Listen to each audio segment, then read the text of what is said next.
Good morning, class 7th. Today we will start a new chapter, which is chapter 5, Exponents. Chapter 5 for English medium. English medium students की book में RS. Agarwal में exponent chapter number 5 है, लेकिन Hindi medium की book में घातांक part 2 है। ठीक है, तो हिंदी मीडियम आपका फर्स्ट चैप्टर आपकी बुक में था परिमेय संख्या यानी कि रैशनल नंबर, जो हम लोगों ने डिस्कस किया था इससे पहले, और पार्ट 2 है आपका घातांक, और इंग्लिश मीडियम का chapter 5 exponents. So today we will start this chapter exponent. First we will discuss what is exponent. Exponent होता क्या है? एक्सपोनेंट या घातांक का मतलब क्या होता है? एक्सपोनेंट या घातांक का मतलब होता है पावर। एक्सपोनेंट का मतलब क्या होता है? पावर या घात। ठीक है, पावर या घात का क्या मतलब है? जैसे अगर हम लिखें 2 to the power 3, तो 2 के ऊपर ये जो 3 लिखा जाता है इसे हम क्या बोलते हैं? 2।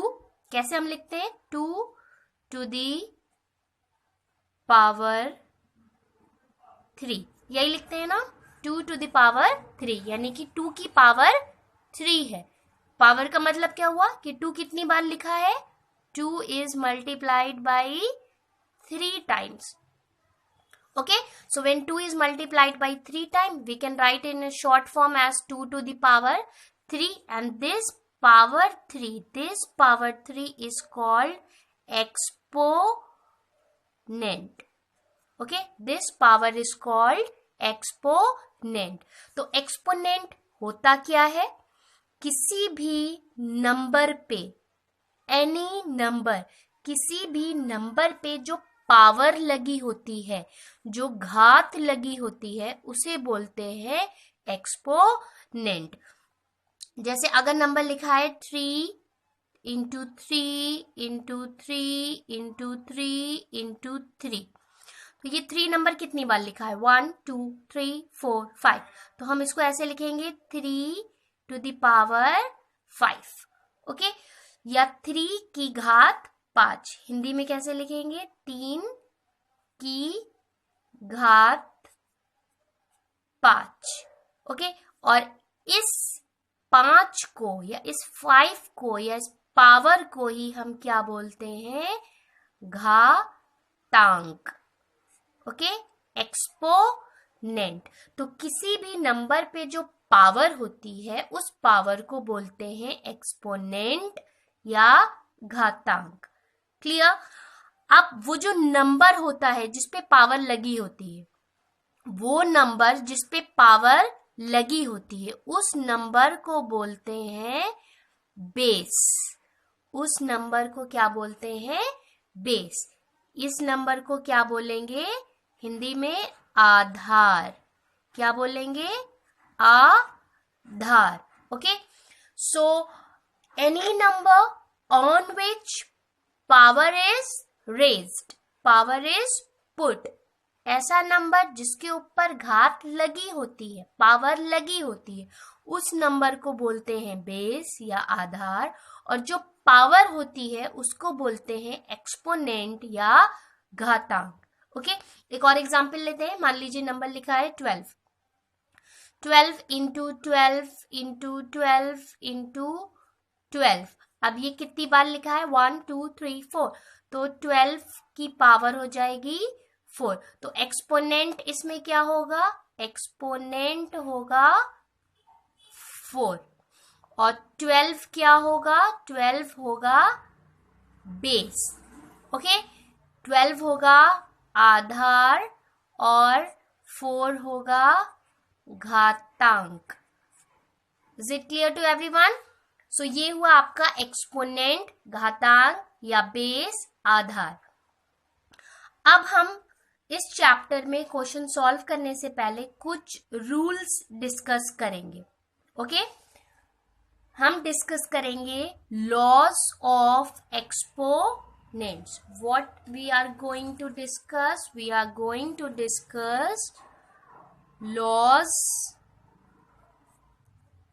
ऑफ एक्सपोनेंट एक्सपोनेंट,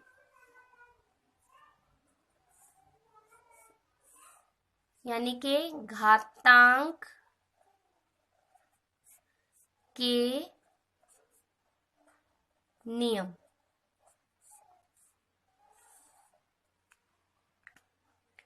तो फर्स्ट क्या है? फर्स्ट इज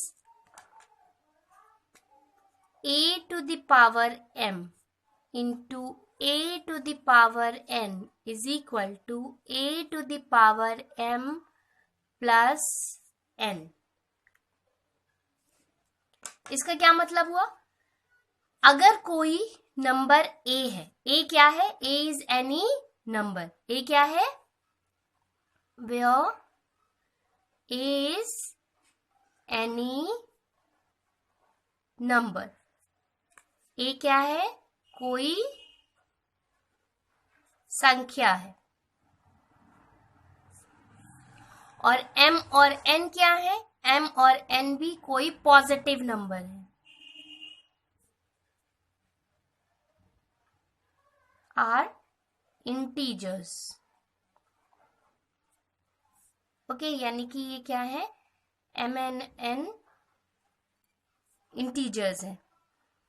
तो फर्स्ट रूल कहता है कि a to the power m into a to the power n is equal to a to the power m plus n। मतलब अगर कोई दो नंबर्स जिनके बेस सेम है, इन दोनों नंबर्स की क्या सेम है?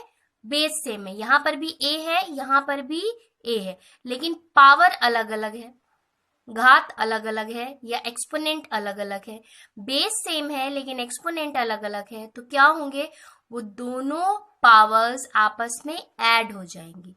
जब नंबर मल्टीप्लाई होंगे तो पावर क्या होंगी? ऐड होंगी। अब इसका हमें कोई एग्जाम्पल डिस्कस कर लेते हैं। तो इसका एग्जाम्पल क्या होगा? इसका एग्जाम्पल होगा, मान लीजिए एक नंबर है आपका 2, 2 पे लगी है पावर 3 इंटू अनदर नंबर है 2, इस पे लगी है पावर 5। तो रूल क्या कहता है? अगर दोनों के बेस सेम है, आधार सेम है, तो दोनों की पावर्स क्या हो जाएंगी? ऐड हो जाएंगी। ओके, तो ये हो जाएगा 2 to the power 8 and that will be the answer। Okay, अब अगर मान लीजिए यहीं पे ये चीज क्या हो जाए? 2 की पावर 3 और 5 की पावर 5, तो ये रूल नहीं लगेगा। तो ये रूल नहीं लगेगा। क्यों नहीं लगेगा?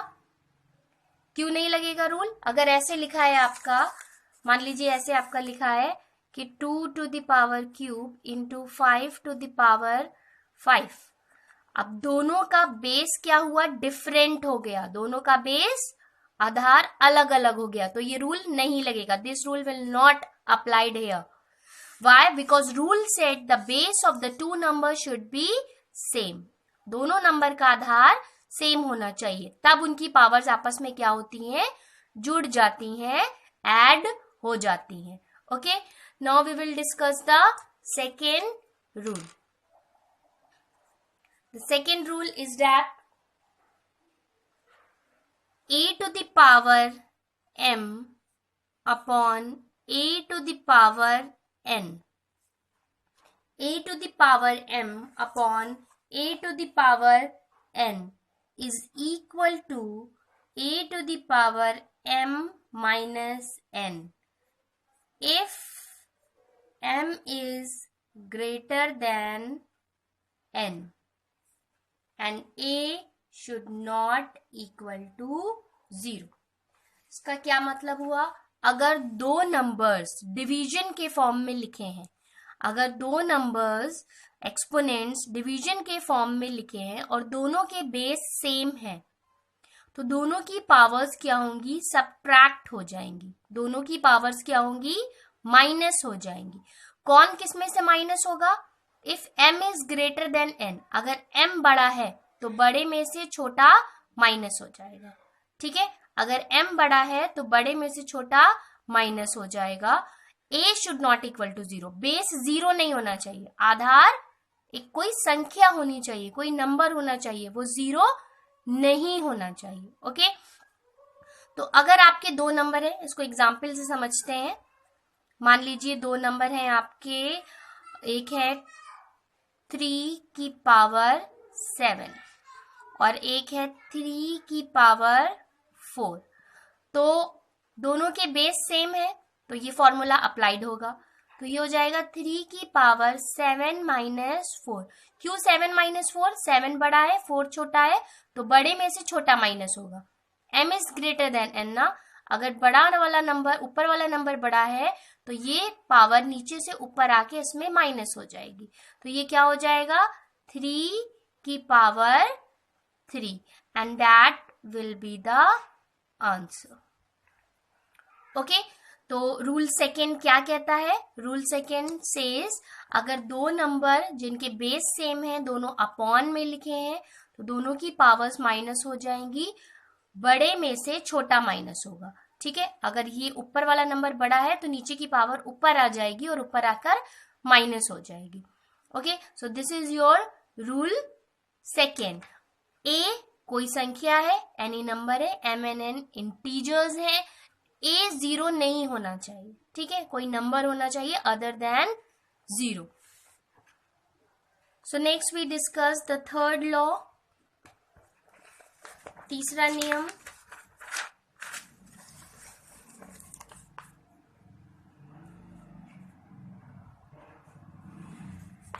सो थर्ड लॉ क्या है? a⁻m upon a⁻n is equal to, अब यहां पर हम पहले इफ लिख लेते हैं, if m is less than n।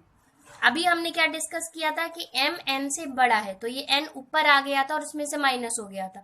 अब अगर m n से छोटा है, n बड़ा है, तो n नीचे ही रहेगा, m ऊपर से आके नीचे जाके माइनस होगा। तो a⁻m upon a⁻n is equal to 1 upon a⁻n - 1। जब m छोटा होगा तो m ऊपर से नीचे आके माइनस होगा। If m is less than n and a should not equal to 0। तो रूल बदल गया। रूल क्या बदल गया? पिछले वाले रूल में क्या हुआ था? पिछले वाले रूल में n ऊपर गया था क्योंकि n छोटा था, m बड़ा था। इस वाले रूल में m नीचे आया है क्योंकि m छोटा है और n बड़ा है। अब इसको समझेंगे हम एक एग्जाम्पल से। कैसे समझेंगे? एग्जाम्पल से। एग्जाम्पल क्या है हमारा? हम दो नंबर ले, 2 की पावर और 2 की पावर में ही लिखेंगे, पर ऊपर वाले नंबर को हम छोटा लिखेंगे। तो उसको मान लेते हैं 3 और इसको मान लेते हैं 8। ठीक है, अब क्योंकि ये पावर छोटी है तो ये पावर ऊपर से नीचे जाएगी और इसमें माइनस हो जाएगी। ओके, तो ये बन जाएगा 1/2 and that will be your answer. तो दोनों में डिफरेंस आपको समझना बहुत जरूरी है।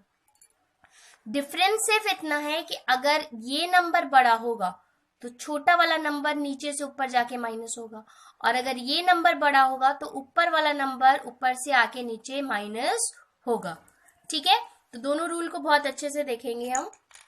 Next rule number 4। Rule number 4 is a⁻m and whole to the power n is equal to a⁻m into n। क्या मतलब हुआ इसका? इसका मतलब हुआ अगर किसी एक्सपोनेंट पे एक और पावर लगी है तो दोनों पावर्स आपस में क्या हो जाएंगी? मल्टीप्लाई। क्या मतलब हुआ इसका? अगर किसी एक्सपोनेंट पे कोई पावर लगी है n, तो दोनों पावर्स आपस में क्या हो जाएंगी? मल्टीप्लाई हो जाएंगी। एक एग्जाम्पल से इसको समझते हैं। मान लीजिए ये है आपका 4 की पावर 3 और इस पे एक और पावर लगी है 2। तो क्या लगी है? पावर पे पावर लगी है, घात पे घात लगी है। तो क्या हो जाएगा? 4 बेस ऐसे ही रहेगा, दोनों पावर्स, ये भी पावर है ये भी पावर है, ये भी घात है ये भी घात है, दोनों पावर आपस में क्या हो जाएंगी?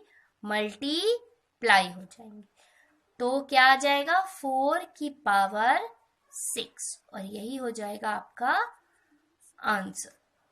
ओके, सो रूल 4 क्या कहता है कि अगर किसी एक्सपोनेंट पे एक और पावर लगी हो, यानी 2 पावर लगी हो, तो दोनों पावर आपस में मल्टीप्लाइड हो जाएंगी। ओके, नेक्स्ट है हमारा रूल नंबर 5। तो रूल नंबर 5 क्या है? अगर दो नंबर ए और बी, दो नंबर मल्टीप्लिकेशन में लिखे हैं और उन पर एक ही पावर लगी है, तो दोनों नंबर पे वो पावर अलग अलग लग जाएगी। क्या मतलब हुआ इस बात का? इस बात का ये मतलब हुआ कि अगर कोई दो नंबर्स हैं, यहाँ पर ए के साथ बी भी आ गया है, दो नंबर हैं, मान लीजिए ये 2 है और ये 3 है, ठीक है, तो और उन दोनों नंबर पे कोई एक पावर लगी है n, तो ये पावर ए पे भी होगी और ये पावर बी पे भी होगी। एक एग्जाम्पल से समझते हैं। मान लीजिए एक नंबर है आपका 6 और एक नंबर है आपका 3। ये दोनों नंबर्स पे पावर लगी है 7, ठीक है। एक नंबर है आपका ये, एक नंबर है आपका ये, और दोनों नंबर पे पावर लगी है 7। तो रूल क्या कहता है कि अगर दो नंबर्स पे एक ही पावर लगी हो, इसका मतलब है कि 6 पे भी पावर 7 है और 3 पे भी पावर 7 है। यानी आप पावर्स को अलग अलग सेपरेट करके लिख सकते हैं, ठीक है। आप पावर्स को सेपरेट करके लिख सकते हैं। ये रूल आपको बहुत अच्छे से समझना है और याद भी रखना है, अपने दिमाग में इसको याद रखना है, ठीक है। इसको याद ऐसे करते हैं कि a to the power m to the power n, a to the power m into n, समझ के ab to the power n is a to the power n and b to the power n, यानी दो numbers पे अगर एक ही power लगी है तो दोनों पे वो पावर अलग अलग होगी। नेक्स्ट रूल है a to the power 0 is 1। ये बहुत इंपॉर्टेंट है और बहुत इजी है। किसी भी नंबर पे अगर पावर 0 होती है, अगर किसी भी नंबर का एक्सपोनेंट 0 होता है, घात 0 होता है, तो उस नंबर की वैल्यू क्या हो जाती है? 1 हो जाती है। मान लीजिए कोई भी नंबर है 8 और इस 8 पे पावर 0 लगी है, इसका मतलब ये 1 है। कोई भी नंबर है, मान लीजिए 3/9 और 3/19 और इसकी पावर 0 है, इसका मतलब है इसकी वैल्यू क्या है? 1 है, ठीक है। तो कोई भी नंबर हो, कोई भी वेरिएबल हो, x to the power 0 is 1। तो किसी भी नंबर पे अगर पावर 0 होती है, घात 0 होती है, तो उसकी वैल्यू किसके बराबर होती है? उसकी वैल्यू 1 के बराबर होती है। तो ये 6 रूल हैं और ये 6 रूल आपको याद रखने हैं, ठीक है। इन्हीं रूल को यूज करके हम एक्सरसाइज सॉल्व करेंगे। Okay everyone, next we will discuss same rules for rational numbers. अभी हमने किसके लिए रूल डिस्कस करे थे? फॉर होल नंबर्स, ठीक है। अब हम रूल डिस्कस करेंगे फॉर रैशनल नंबर। अगर नंबर डिवीजन के फॉर्म में लिखा है, रूल सेम होंगे। जो रूल हमने फर्स्ट, सेकंड, थर्ड, फोर्थ, 5, 6 जो रूल डिस्कस करे थे, सेम रूल रैशनल नंबर्स के लिए भी होंगे। अगर दो नंबर a/b के फॉर्म में है, कोई नंबर उस पे पावर m लगी है और सेम नंबर पे पावर n लगी है, ठीक है, तो बेस दोनों नंबर्स के सेम है, तो दोनों नंबर की पावर क्या होंगी? ऐड हो जाएंगी, ठीक है। यहाँ पर भी बेस सेम होना चाहिए। a/b है तो यहाँ पर भी a/b होना चाहिए। अगर 2/3 है तो 2/3 होना चाहिए। ये नहीं यहाँ पे 2/3 है, यहाँ पे 3/4 है, तो ये रूल नहीं लगेगा, ठीक है। तो a/b है, यहाँ पर भी a/b यहाँ पर है, दोनों की पावर अलग अलग है, दोनों नंबर मल्टीप्लीकेशन में लिखे हैं, तो दोनों की पावर्स क्या होंगी? ऐड हो जाएंगी, जुड़ जाएंगी। सिमिलरली अगर दोनों नंबर डिवीजन के फॉर्म में लिखे हैं तो दोनों की पावर सब्ट्रैक्ट हो जाएंगी। अब सब्ट्रैक्ट करने के लिए आप देखेंगे कि कौन बड़ा है। अगर m बड़ा है n से, तो n m में से माइनस होगा। n is subtract from m। m बड़ा है, n छोटा है, तो बड़े में से छोटा माइनस होता है, तो m माइनस n होगा। अब m कहाँ लिखा है? m ऊपर लिखा है, इसलिए ये नंबर नीचे से ऊपर आके माइनस हो जाएगा। लेकिन अगर m छोटा हो और n बड़ा हो, m छोटा हो और n बड़ा हो, तो ये नंबर m वाला नंबर ऊपर से नीचे आएगा। तो पहला नंबर क्या होता है? अपॉन के जो पहले होता है वो न्यूमरेटर होता है, अंश होता है और अपॉन के जो बाद में होता है वो हर होता है, डिनोमिनेटर होता है। तो क्योंकि m छोटा है इसलिए ये ऊपर से नीचे आएगा, तो ये 1 अपॉन हो जाएगा। Okay, 1 upon a upon b to the power n minus m।